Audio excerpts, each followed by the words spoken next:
The element having the highest first ionisation enthalpy is, देखिए मैंने आपको बताया कि जो फर्स्ट आयनेशन एंथैल्पी क्या होती है कि किसी भी गैसियस एटम में, मतलब गैसियस एटम का मतलब ये नहीं गैसियस स्टेट में ना, फॉर एग्जांपल Na से निकालना होता है, अगर उसको आप क्या करते हो Nag में कन्वर्ट करते हो, है ना, तब उसमें इलेक्ट्रॉन निकालते हो। तो बेसिकली इसको ज़्यादा समझने की जरूरत भी नहीं, लेकिन इसमें आपको समझने की जो जरूरत है कि जो आपको एनर्जी रिक्वायर्ड होती है टू जो एक्स को एक्स प्लस में कन्वर्ट करने में, यानी एक इलेक्ट्रॉन निकालने में, उसको आयनेशन एंथैल्पी बोलते हैं।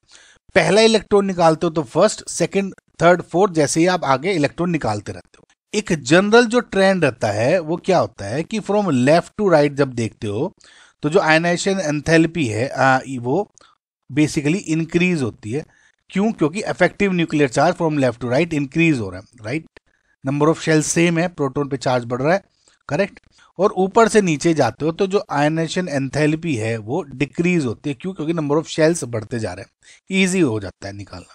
सो इसी को आप फॉलो करके इस जनरल ट्रेंड को आप कर लो, कोई इसमें एक्सेप्शन वाला रूल नहीं लगेगा। अगर आप जो एलिमेंट्स दिए उनको देखो, जो ग्रुप 13, 14 एंड 15 के दिए हुए, राइट। सो जैसे इसमें क्या हो गया, एल्यूमिनियम यहाँ पे होता है, फिर इसमें कार्बन एंड सिलिकॉन और यहाँ पे नाइट्रोजन, करेक्ट। ये अगर आप ग्रुप वाइज देखोगे तो ये डिस्ट्रीब्यूशन हो गया इनका।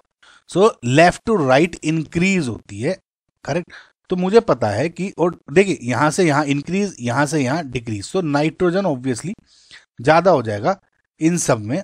जो बेसिकली इनका ऑर्डर क्या हो जाएगा, नाइट्रोजन सबसे ज्यादा और एल्यूमिनियम सबसे कम। वैसे भी आपको दिख ही रहा है क्योंकि आउटर मोस्ट शेल में इसके 3 इलेक्ट्रॉन है, तो एक इलेक्ट्रॉन आसानी से निकाला जा सकता है रादर देन इसमें कार्बन, क्योंकि इफेक्टिव न्यूक्लियर चार्ज बढ़ जाता है, करेक्ट। सो एल्यूमिनियम सबसे कम, ओके। अब कार्बन सिलिकॉन में क्या है, कार्बन ज्यादा होगा क्योंकि राउंड द ग्रुप डिक्रीज हो रहा है, एक शेल भी ऐड हो रहा है, तो उसमें कार्बन एंड देन सिलिकॉन, ये ऑर्डर हो जाता है, राइट। इसमें एक चीज अगर आप और देखोगे, मैं क्योंकि फर्स्ट आयनेशन एंथैल्पी की बात कर रहा हूं, तो जो एल्यूमिनियम है उसका इलेक्ट्रॉनिक कन्फिग्रेशन क्या है, 3s2 3p1, इसका 3s2 3p2। जो कार्बन है, ये देखिए ये हो गया, यहाँ कार्बन का क्या हो जाएगा आपका 2s2 2p2, and similarly nitrogen क्या क्या हो गया 2s2 2p3। अब इसमें आप ऐसे भी देख सकते हो कि जो नाइट्रोजन है उसके आउटर में जो पी ब्लॉक है वो हाफ फील्ड है, स्टेबल शेल है इसका, तो स्टेबिलिटी को डिस्टर्ब करना होगा। अगर एक इलेक्ट्रॉन को निकालूंगा तो ऑब्वियसली इसमें सबसे ज्यादा हो जाएगी।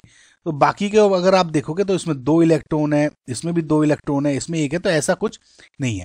और वैसे भी अगर एल्यूमिनियम सबसे कम क्यों है, इसको आप वैसे इसमें समझ सकते हो कि एक ही इलेक्ट्रॉन है, एक इलेक्ट्रॉन निकाल के वहां 3s2 रह जाएगा और स्टेबिलिटी कॉन्फ़िगरेशन आ जाएगा। इस वजह से ये सबसे कम है, क्योंकि ये कहेगा भैया एक इलेक्ट्रॉन निकालना, निकाल लो। So that is why nitrogen is जो है इसकी हाईएस्ट फर्स्ट आयनेशन एंथैल्पी होगी। So option number 3 is your final answer.